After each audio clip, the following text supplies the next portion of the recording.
المکروہ لغتن، اصول فقہ میں ہم لوگ احکام پڑھ رہے ہیں، اور احکام کی دو قسمیں ہم لوگ پڑھ چکے ہیں، ایک احکام تکلیفی اور دوسرے احکام وضعی۔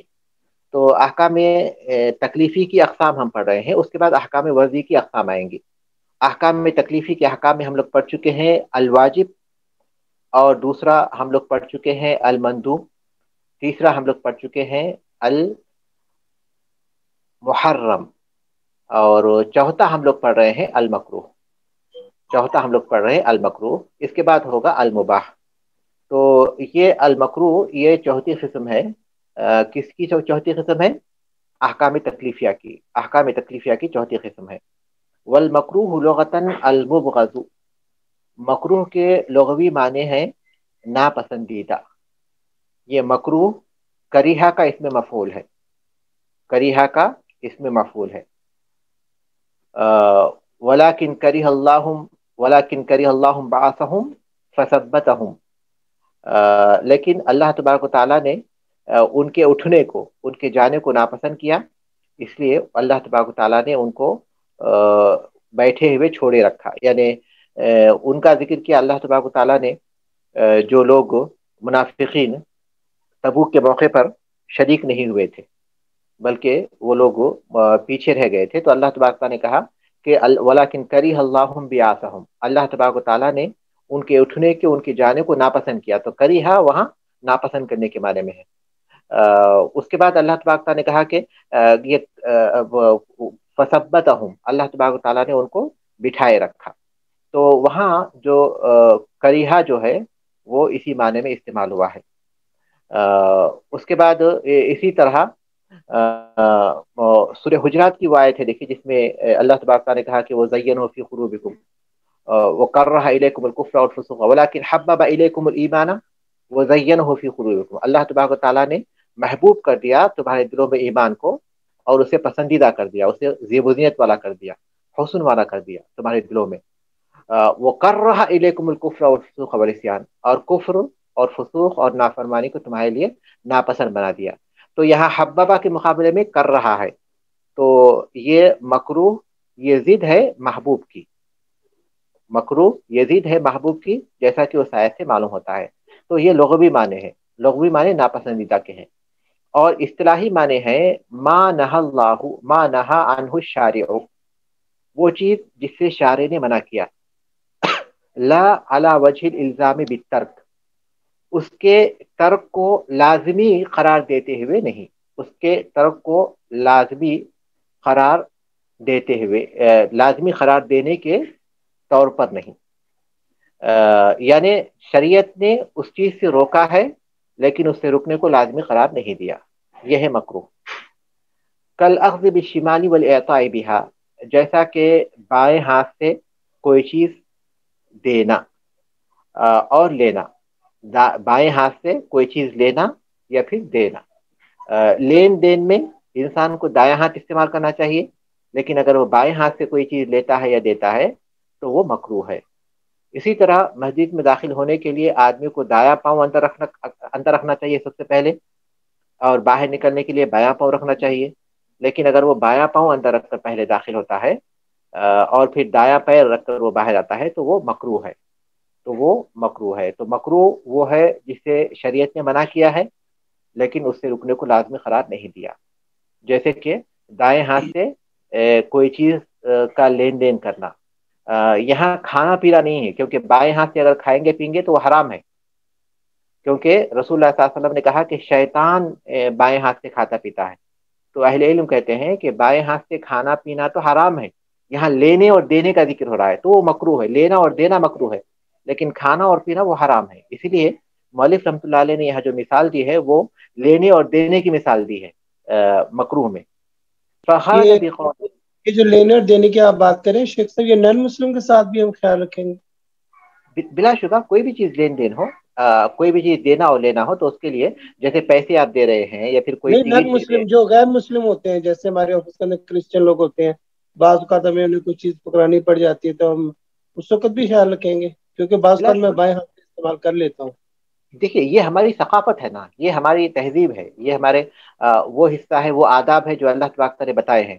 تو لوگوں کے اعتبار سے یہ آداب تو نہیں بدلتے، آداب تو اپنی جگہ وہی وہی ثابت رہیں گے، چاہے ہم معاملہ کسی مسلمان کے ساتھ کر رہے ہوں یا کسی کافر کے ساتھ کر رہے ہوں۔ تو اس وقت میں ہمیں بلا شبہ ہم لوگ جب اصولی طور پر یا پھر قانونی طور پر یا پھر انسانی حیثیت سے کسی بھی حیثیت سے آفس میں ایک دوسرے کے ساتھ کام کرنے کے جو معاملہ کر رہے ہیں، تو ان معاملات میں ہمیں تفریق کی کوئی وجہ نہیں ہے ان چیزوں میں جس میں ہمیں اسلام کے آداب بتائے گئے ہیں۔ تو کسی کے ساتھ بھی ہو ہمیں دائیں ہاتھ سے ہی لین دین کرنا ہے، بائیں ہاتھ سے نہیں، ورنہ وہ مکروہ ہو جائے گا۔ فخرج بقولنا، ہمارے اس قول سے کہ ما نہا عنہ الشارع، جس سے شریعت نے منع کیا ہے، اس قول سے یعنی تعریف کے اس حصے سے نکل گیا، کیا نکل گیا؟ الواجب، واجب نکل گیا، کیونکہ واجب میں تو شریعت نے اس کا حکم دیا ہے تو واجب نکل گیا، اور پھر دوسرا مندوب بھی نکل گیا، کیونکہ مندوب بھی وہ ہے جس کا شریعت نے حکم دیا ہے، اور مباح بھی نکل گیا، کیونکہ مباح وہ ہے جس سے نہ تو رکنے کا حکم دیا گیا ہے اور نہ ہی اس کے کرنے کا حکم دیا گیا ہے۔ تو ما نہا عنہ الشارع، یہ جو الفاظ ہیں، ان الفاظ کے ذریعے واجب اور مندوب تو نکل گئے کیونکہ ان کا حکم دیا گیا ہے، ان سے رکنے کے لیے نہیں کہا گیا، اور مباح نکل گیا کیونکہ اس کے تو نہ تو کرنے کا حکم دیا گیا ہے اور نہ ہی اس سے رکنے کا حکم دیا گیا ہے۔ اور تعریف کا جو دوسرا حصہ ہے، لا علی وجہ الالزام بالترک، اس کے چھوڑنے کو لازم قرار دیتے ہوئے نہیں، یہ جو حصہ ہے، تو وہ خرج بقولنا، اور ہمارے اس قول سے نکل گیا المحرم، محرم نکل گیا۔ کیوں؟ کیونکہ محرم کا شارع نے یہ حکم دیا ہے علی وجہ الالزام بالترک، اس کے چھوڑنے کو لازمی قرار دیتے ہوئے۔ اس کے بعد یہ تو ہوگی تعریف۔ اب اس کا حکم کیا ہے مکروہ کا؟ کہتے ہیں والمکروہ یصاب تارکہ امتثالا، مکروہ اس کے اطاعت کی نیت سے کرنے والے کو ثواب دیا جاتا ہے، ثواب دیا جاتا ہے اس کے چھوڑنے والے کو، یصاب ثواب دیا جاتا ہے تارکہ اس کے چھوڑنے والے کو امتثالا اطاعت کی نیت سے، ولا یعاقب فاعلہ، اور اس کے کرنے والوں کو سزا نہیں دی جاتی۔ یعنی مثال کے طور پر لینا اور دینا، لینا اور دینا، یہ ہم لوگ جو ہے بائیں ہاتھ سے چھوڑ رہے ہیں، دائیں ہاتھ سے کر رہے ہیں، تو اگر ہم لوگ کوئی چیز جو ہے بائیں ہاتھ سے کر رہے، کوئی چیز ہم لوگ بائیں ہاتھ سے دے رہے تھے، پھر اچانک ہم کو یاد آیا کہ ارے اللہ تبارک تعالیٰ نے تو اس سے منع کیا ہے یا رسول صلی اللہ علیہ وسلم نے منع کیا ہے، تو ایسی صورت میں ہم جو ہے پھر فوراً بائیں ہاتھ کے بجائے دائیں ہاتھ استعمال کرنے لگتے ہیں۔ تو یہاں وہ مثال فٹ ہوتی ہے کہ یصاب تارکہ امتثالا، تو اب ہم جو اپنا بایاں ہاتھ استعمال کر رہے تھے، لیکن جب اللہ کے رسول صلی اللہ علیہ وسلم کی حدیث یا حکم ہمیں یاد آیا تو ہم نے فوراً اپنا بایاں ہاتھ، اپنا جو ہے دایاں ہاتھ استعمال کر لیا، تو مکروہ کام کو ہم نے چھوڑ دیا، تو یہ جو ہے ہم نے اللہ تبارک تعالیٰ کی یا اس کے رسول صلی اللہ علیہ وسلم کے حکم کے مطابق کیا ہے، تو وہاں ثواب دیا جائے گا۔ عام حالات میں اگر کر رہے ہیں تو وہ ایک عام بات ہو جائے گی، لیکن امتثالن کی جو شرط ہے وہ یہ کہ ہمارے اندر اس کام کے چھوڑتے وقت ہمارے ذہن میں یہ بات ہونی چاہیے کہ یہ شریعت کے حکم کی بنیاد پر ہم ایسے کر رہے ہیں، تو ایسی صورت میں ثواب کا کام ہوگا۔ لیکن اگر کوئی شخص جانتا ہے کہ ہاں شریعت میں جو ہے بائیں ہاتھ کو استعمال کرنے سے منع کیا گیا ہے لین دین کے لیے، یا پھر یہ کہ ہمیں مسجد میں داخل ہونے کے لیے دایاں ہاتھ رکھنے کا حکم دیا گیا ہے، دایاں پیر رکھنے کا حکم دیا ہے، لیکن پھر بھی وہ بایاں پیر رکھ کر داخل ہو جاتا ہے، تو کہتے ہیں کہ اس کے کرنے والوں کو کوئی سزا نہیں دی جاتی، کیونکہ یہ لازمی طور پر اس کا چھوڑنا لازمی نہیں قرار دیا گیا تھا، تو اس لیے اگر کوئی شخص اس کو کر لیتا ہے تو ایسی صورت میں اس کو اسے کوئی سزا نہیں ملتی۔ واضح ہے نا شیخ؟ لیکن اگر وہ اس بات کو یعنی حقیر سمجھتے ہوئے کہ کیا فرق پڑتا ہے، چھوڑو، ہر دفعہ اس چیز کا خیال رکھو، پھر کرے، تو پھر تو ظاہر ہے کہ قابل مواخذہ ہوگا یا نہیں، کیونکہ ایک چیز کی ہمیں تلقین تو کی گئی ہے، اللہ کے رسول صلی اللہ علیہ وسلم نے پسند تو کیا ہے اس کو، اور آپ کی سنتیں جو ہیں ان کو کم سمجھنا اس لحاظ سے کہ خیر ہے، جب دل چاہے کر لو، نہیں کرو تو خیر ہے، تو اس سے کوئی فرق پڑتا ہے کہ نہیں؟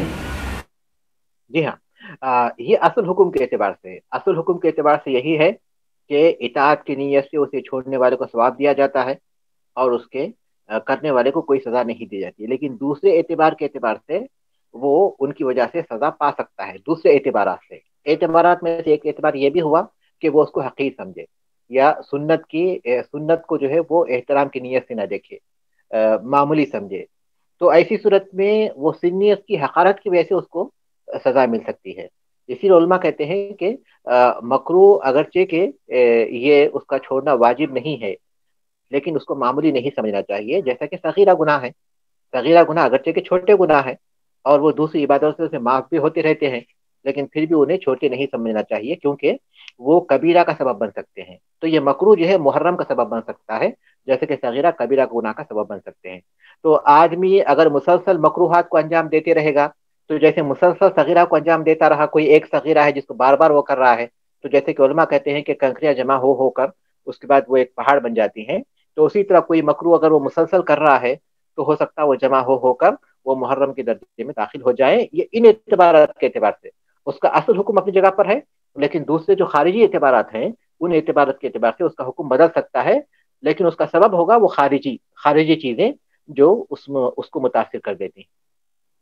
کیونکہ اس کے شیخ صاحب بعد ہے اگر چاول ہم لوگ دائیں ہاتھ سے کھا رہے ہیں اور ہم پانی پینا ہے تو شیشے کا گلاس ہوتا ہے، تو اکثر ہماری محفل میں ایسا ہوتا ہے، پھر کئی لوگ ہم نے دیکھے کہ وہ جو ہے وہ بائیں ہاتھ سے پی جاتے ہیں یا دائیں ہاتھ کے اوپر اس کا وہ پیندہ رکھتے ہیں اور دوسرے ہاتھ سے اس کو پکڑ کے پیتے ہیں. تو یہ ٹھیک ہے؟ یہ مسئلہ عام طور پر پیش آتا ہے اور اس میں علماء سے اکثر سوال بھی کیا گیا ہے. جیسے مجھے اب جو یاد ہے وہ ابن عثیمین رحمۃ اللہ علیہ کے جوابات یاد ہے اس سلسلے میں.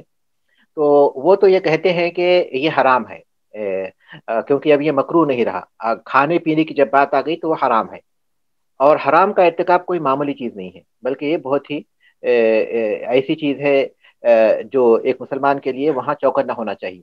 لہٰذا وہ کہتے ہیں کہ یا تو وہ پلاسٹک کی گلاس رہے گی تو اپنی اس کو جو پھینکنا ہے تو ہمیں دائیں ہاتھ سے ہی کھانا چاہیے اگرچہ کہ اس میں کچھ کھانے کا حصہ اگر لگ گیا ہو. اور اگر وہ کانچ کی بھی گلاس ہے تو آدمی کو اس صورت میں جو ہے اسے برداشت کر لینا چاہیے، اس کو جو ہے دائیں ہاتھ سے ہی پانی پینا چاہیے ایسی حالت میں بھی، چاہے لوگ دیکھتے رہیں چاہے کچھ بھی رہے، کیونکہ آدمی کو حرام کا ارتکاب نہیں کرنا چاہیے.